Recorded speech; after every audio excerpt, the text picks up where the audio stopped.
বন্ধুরা, আমি এসে গেছি সুপ্রিয়ার প্রাণভ্রমরা থেকে আবার তোমাদের কাছে আরেকটা রেসিপি নিয়ে। আজকে আমি নিয়ে এসেছি মুসুর ডালের পাকোড়া।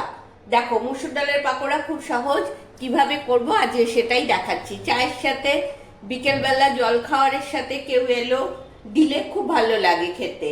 এই দেখো, আমি প্রথমে মুসুর ডালটা নিয়ে ভিজিয়েছি। মুসুর ডাল 1 কাপ আর হাফ কাপ চাল, গোবিন্দভোগ চাল, এগুলো ভিজিয়েছি। ভিজিয়ে রেখে 2 ঘন্টা পরে মিক্সিতে চাল ডাল দিয়েছি, হলুদ দিয়েছি, নুন দিয়েছি, কাঁচা লঙ্কা দিয়েছি, আর তোমার আদা দিয়েছি, রসুন দিয়েছি, দিয়ে একসাথে বেটেছি।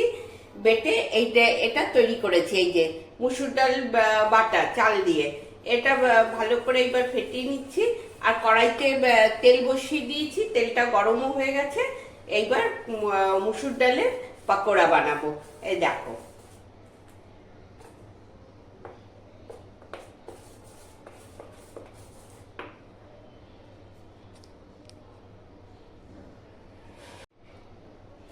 তেল গরম হয়ে গেছে। এবার তেলের মধ্যে মুসুর ডালের পাকোড়া দিয়ে দিচ্ছি। এরকম করে চামচে করে একটু একটু করে দিয়ে দেবে। এই যে দেখেছ,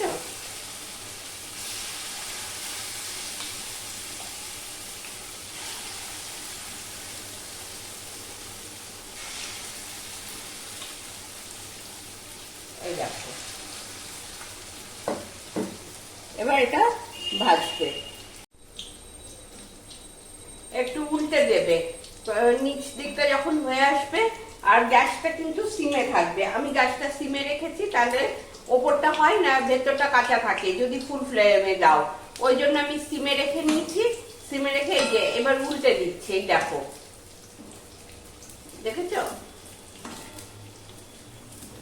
খানিকটা হয়ে এসছে, খানিকটা হয়ে এসছে।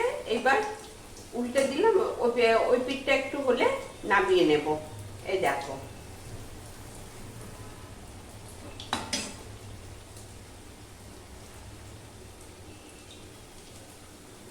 এই যে কিরকম ফুলে উঠেছে, দেখেছো, ভীষণ ফুলে উঠেছে।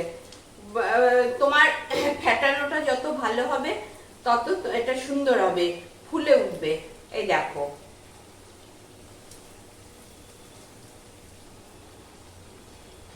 এই দেখো, দেখেছো,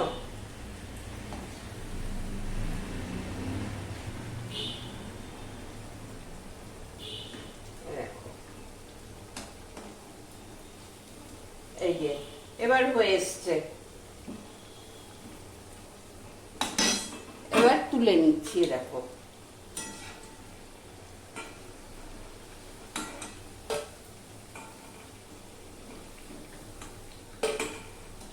এই যে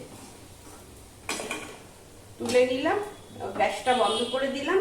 এই যে তোমাদের সামনে থেকে দেখিয়ে দিচ্ছি মুসুর ডালের পাকোড়া। চাল ডাল আর আদা রসুন কাঁচা লঙ্কা, নুন হলুদ, ব্যাস এই হচ্ছে উপকরণ। এই দিয়ে তুমি করলে, হঠাৎ করে লোকে চলে এলো, তাকে দিলে ডালের সাথে খেলে খুব ভালো লাগে। তোমরা এইভাবে করে খেও। ভালো লাগলে আমাকে সাবস্ক্রাইব করো, শেয়ার করে দিও বন্ধু বান্ধবের সাথে। দেখো কেমন লাগে এবং আমাকে কমেন্টে জানিও। ঠিক আছে, এই হয়ে গেল আমার মুসুর ডালের পাকোড়া। আজ তাহলে এই পর্যন্তই হোক।